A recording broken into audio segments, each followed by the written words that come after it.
Doctor Rafael Vela, muchísimas gracias por aceptar esta entrevista aquí en su despacho para Perú 21.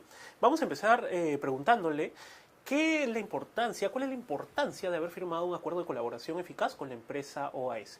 Bueno, buenas tardes. Es especialmente trascendente para nosotros porque demuestra la eficacia de mecanismos utilitarios que están establecidos en la ley, como es la colaboración eficaz para efectos de poder incorporar dentro de nuestra averiguación de la verdad prueba de muy difícil consecución.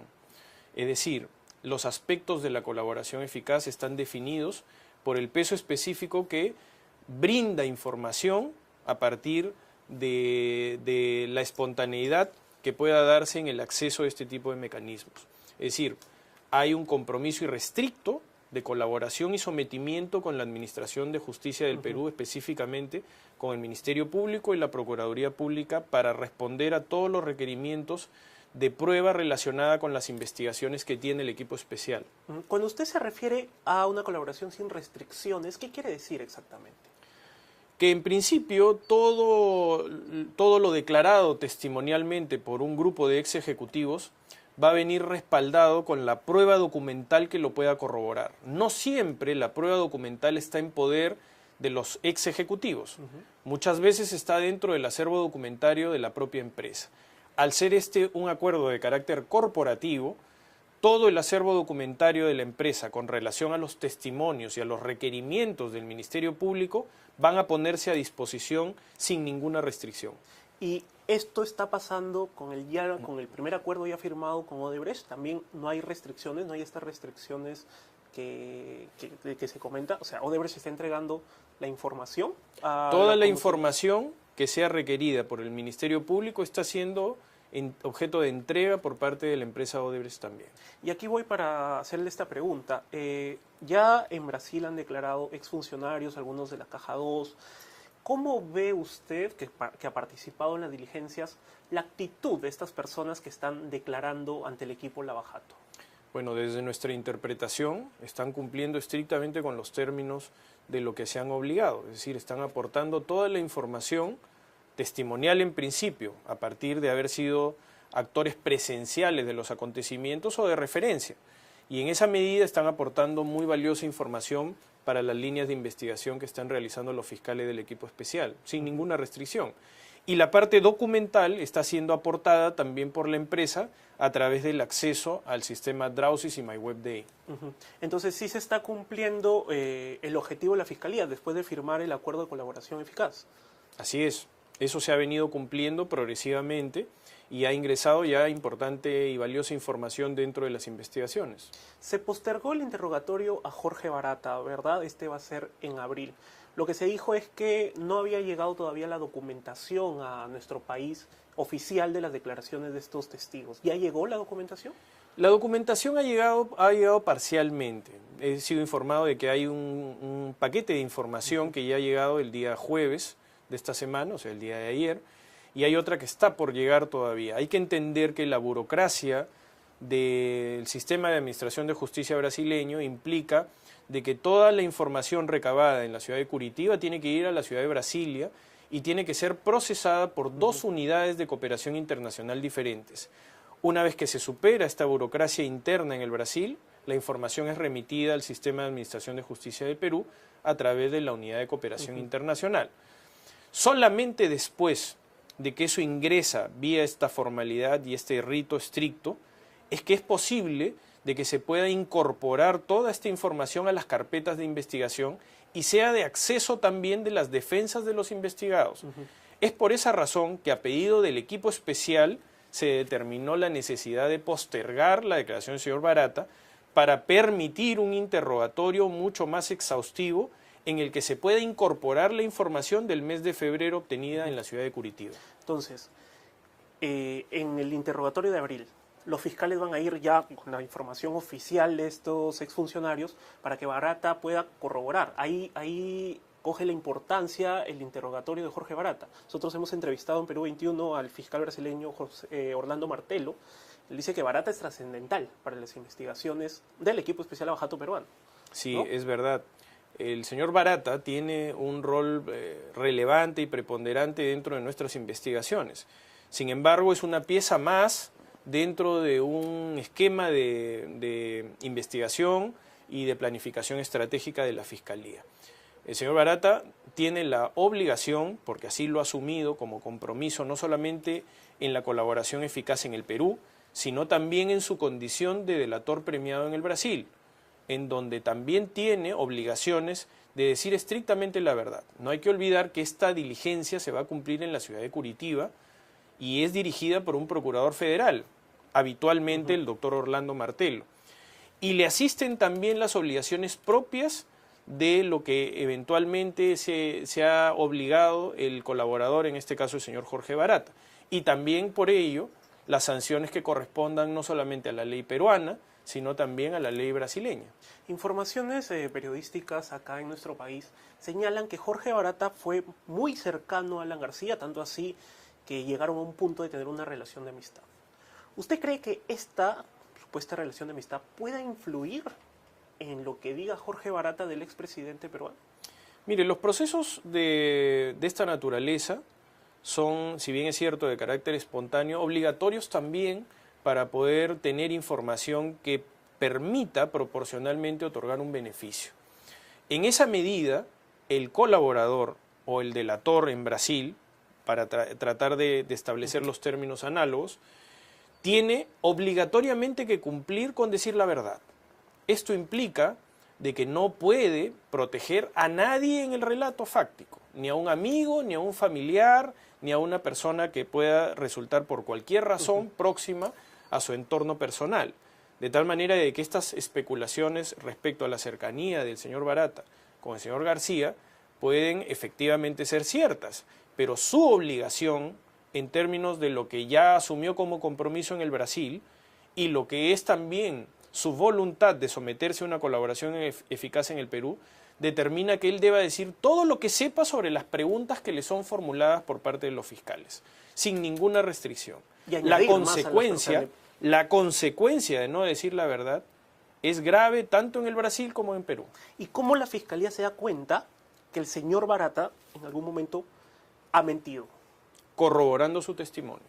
La única manera de poder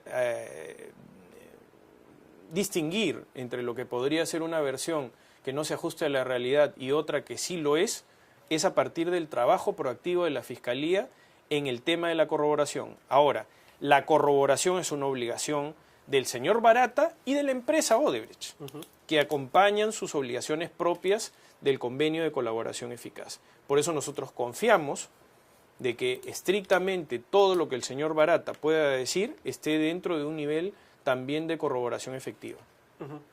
Vamos a otro tema, doctor. En estos momentos ya se aprobó que el ministro de Justicia vaya al Congreso a responder sobre el acuerdo de colaboración eficaz que firmó la Procuraduría, ¿no?, que está adscrita al Ministerio de Justicia.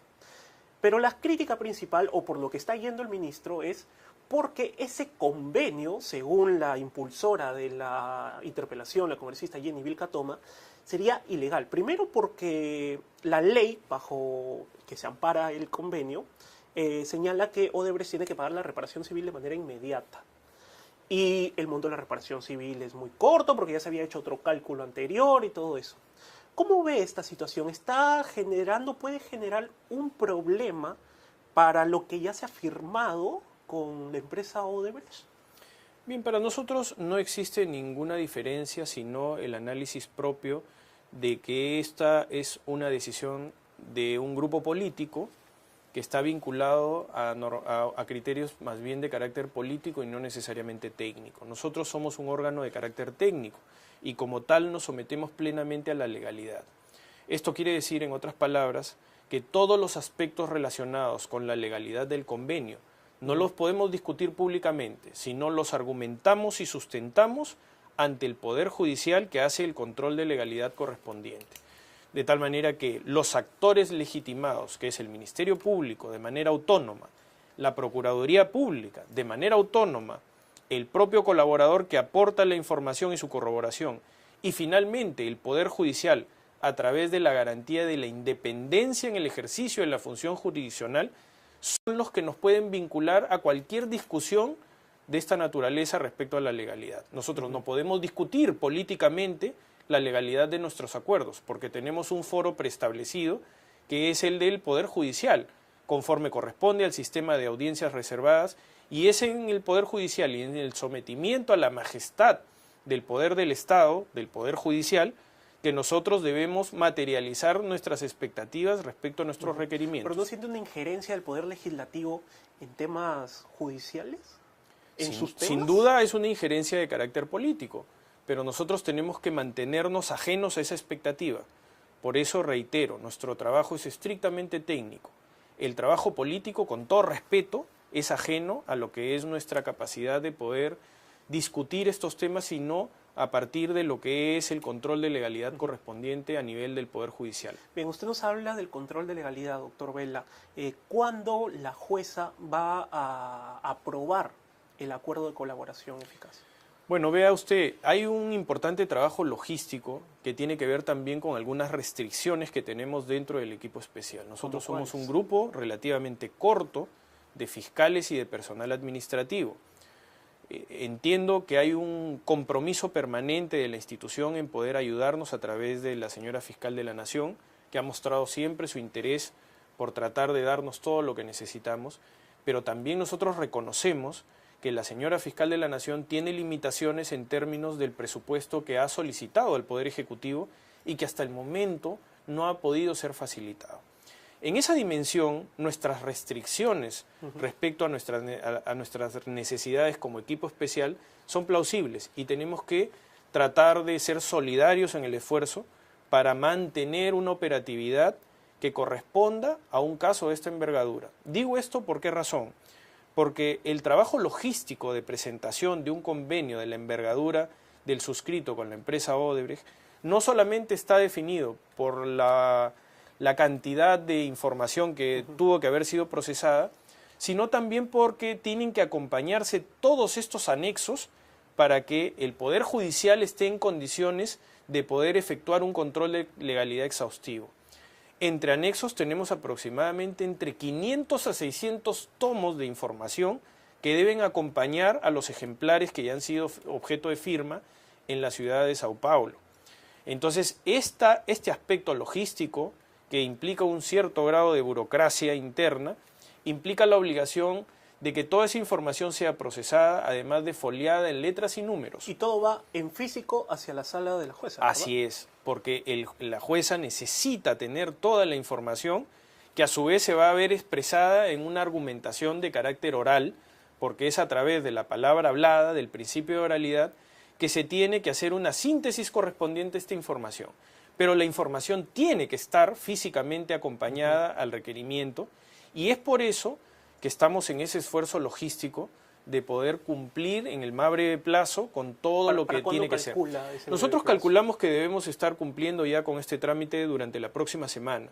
Tenemos un equipo que hemos destacado de apoyo al fiscal José Domingo Pérez Gómez, porque de hecho también hay que reconocer de que su grupo a las obligaciones habituales le suma la coyuntura de algunas medidas coercitivas que se van tomando. Es de público conocimiento que la semana pasada se tomó la decisión por parte del Poder Judicial de declarar fundado el requerimiento de prisión preventiva del señor Monteverde. Y a partir de eso ha habido un gran esfuerzo logístico también que distrae de alguna forma lo que es la participación del factor humano para poder cumplir también con la parte logística del convenio con Odebrecht.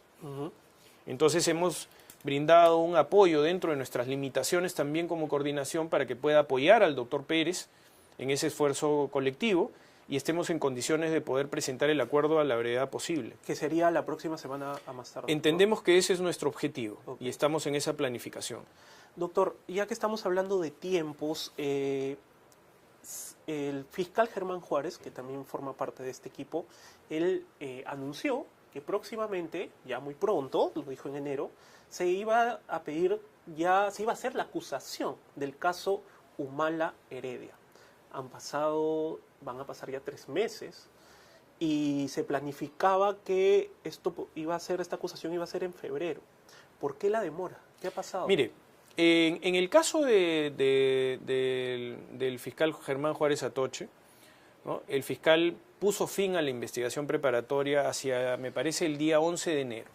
Luego de ello, la ley de crimen organizado establece que el fiscal tiene 30 días útiles para formular su acusación, lo que quiere decir que no se cuentan los feriados dentro de ese espacio de temporalidad. Ajá. Ese espacio de temporalidad debe haber vencido hacia los primeros días del mes de marzo, los últimos días del mes de febrero. Pero resulta evidente que el fiscal Germán Juárez Atoche también tiene una agenda bastante recargada de trabajo. De hecho, se encuentra en la ciudad de Sao Paulo, en este momento, trabajando aspectos relacionados también con otra carga de investigación, porque el fiscal Juárez no tiene dedicación exclusiva a un solo caso, sino tiene un grupo de investigaciones que también ocupan parte de su agenda y de su tiempo. Una vez que el fiscal Germán Juárez retorne de Sao Paulo, de cumplir con sus obligaciones reservadas, estamos en condiciones también de poder definir la presentación de la acusación del señor Humala, de la señora Heredia y de otros coinvestigados. Resulta un caso de muy alta complejidad también, que demanda en la parte también logística la presencia indiscutible del fiscal Juárez Atoche para que pueda hacer el proceso final de entrega de la acusación correspondiente al juez para su respectivo control de legalidad. ¿Y eso cuándo sería aproximadamente? También pensamos que la próxima semana debe estar en condiciones también de poderla presentar, ¿no? Y con todos los anexos que correspondan al juez Richard Concepción Carguancho. Ahora que menciona al juez Richard Concepción Carguancho, ya hemos conocido que el reemplazo del juez Richard Concepción Carguancho va a ser el juez, se me fue, pero ya hay un nuevo juez del caso Keiko Fujimori, Cócteles Odebrecht. ¿Qué expectativas tienen de este nuevo juez? Ve usted, nosotros litigamos no la presencia del doctor Concepción Carguancho, sino la vigencia de un principio, que es la vigencia del principio del juez natural. En esa medida estamos todavía en un proceso de litigación, está pendiente de decisión una casación en la Corte Suprema de Justicia de la República, pero en tanto eso no se resuelva, tenemos que someternos a la decisión del Poder Judicial que organizacionalmente ha determinado la incorporación de un nuevo magistrado. Juez Núñez, ¿verdad? El juez Núñez, que viene, me parece, de la Corte de Arequipa, de la Corte Superior de Justicia de Arequipa, sí. Se ha incorporado no hace mucho tiempo, y lo que hacemos es, en principio, hacer una evaluación de su competencia, de lo que es el trámite de legalidad dentro del Poder Judicial, y nos tendremos que someter a la majestad del Poder Judicial conforme corresponda. Si encontráramos en algún momento alguna posibilidad que nos permita dudar de la imparcialidad del juez, tendremos los mecanismos que la ley corresponde. En todo caso, eso es objeto de análisis de parte del fiscal José Domingo Pérez Gómez y yo no debo hacer ningún otro comentario adicional. Doctor, en Brasil ayer se tomó una decisión.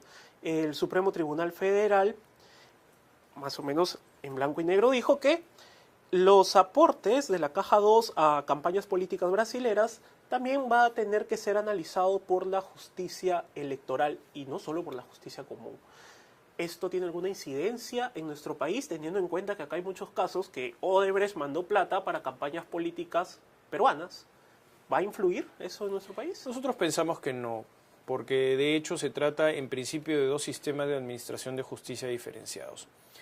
En el Brasil, los jueces electorales tienen la capacidad también de investigar delitos electorales y también acumulativamente o por una regla de concurso que llaman los abogados, es posible que vean otros hechos delictivos conexos. Eso es lo que se ha discutido en el Brasil.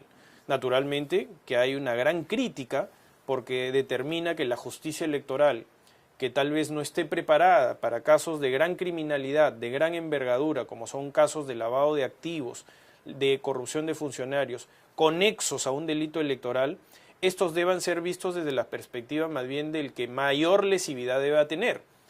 Y en términos objetivos, para establecer un ejemplo práctico análogo a nuestra realidad, sería como si el Jurado Nacional de Elecciones terminaría haciendo una investigación de crimen organizado de graves delitos cometidos. ¿Pero qué pasa si alguno de estos abogados hábiles que tienen los investigados dicen, oye, acá hay jurisprudencia en Brasil y esto se puede aplicar en el Perú? Lo que pasa es que la jurisprudencia que se ha emitido es totalmente diferente a los casos del Perú.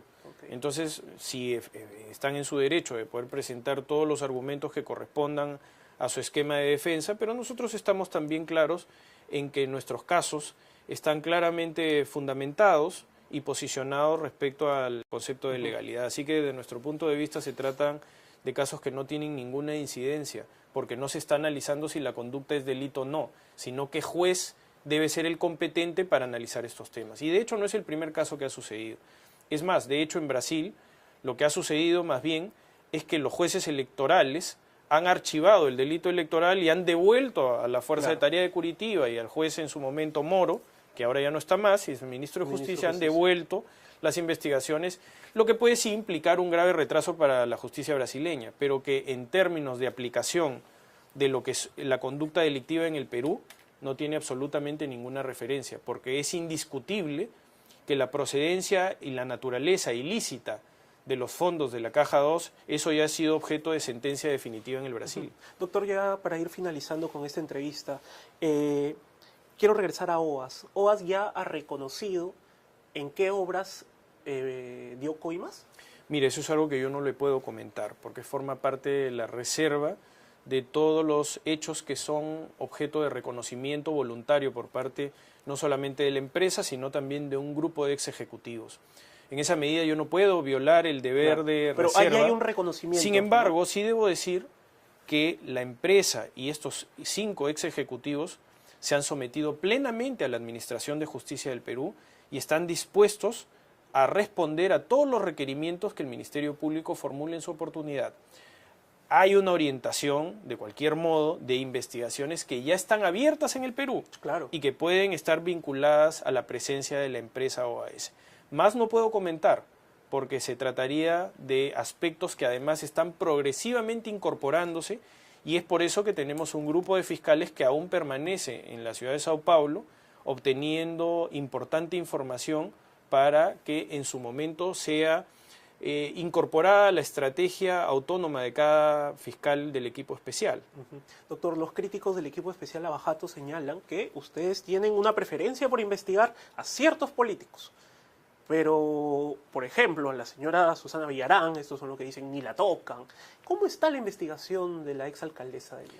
Mire, nosotros tenemos que entender que dentro del proceso de haber asumido esta responsabilidad de liderar el equipo especial, también asumimos un pasivo estratégico. Es decir, en este caso, cuando nosotros hemos asumido el estado de varias investigaciones, ya en el caso de la señora Susana Villarán se había definido no solamente la formalización de su investigación preparatoria, sino también la solicitud de una medida coercitiva como fue la comparecencia con restricciones. Eso fue determinado por el equipo especial anterior, fue sometido al conocimiento de un juez y para poder variar cualquier situación jurídica necesitamos la incorporación de nuevos y diferentes elementos a los presentados en su oportunidad.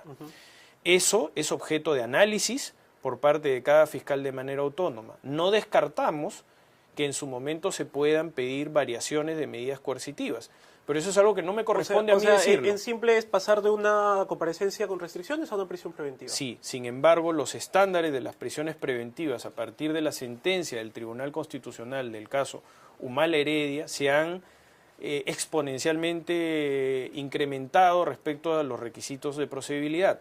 En esa medida, para que un juez pueda variar una medida de coerción, tiene que tener ya no solamente una sospecha inicial, sino una sospecha grave muy próxima a la culpabilidad. Por eso los casos tienen que progresar y esos nuevos elementos tienen que determinar que para el fiscal sea estrictamente necesario un aseguramiento de mayor envergadura como resulta ser una prisión preventiva. Doctor, ¿el equipo especial del caso Lavajato trabaja más tranquilo sin Pedro Chavarri? Mire, el equipo especial trabaja más tranquilo cuando la institución nos respalda. Y eso es lo que venimos recibiendo de la señora fiscal de la Nación, de la doctora Zoraida Ábalos.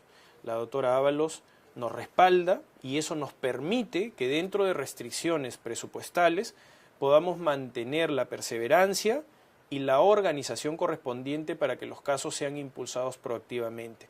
Necesitamos más, pero también reconocemos que los recursos financieros no pueden ser gestionados sino a partir de la voluntad también del Poder Ejecutivo de acompañarnos en el esfuerzo.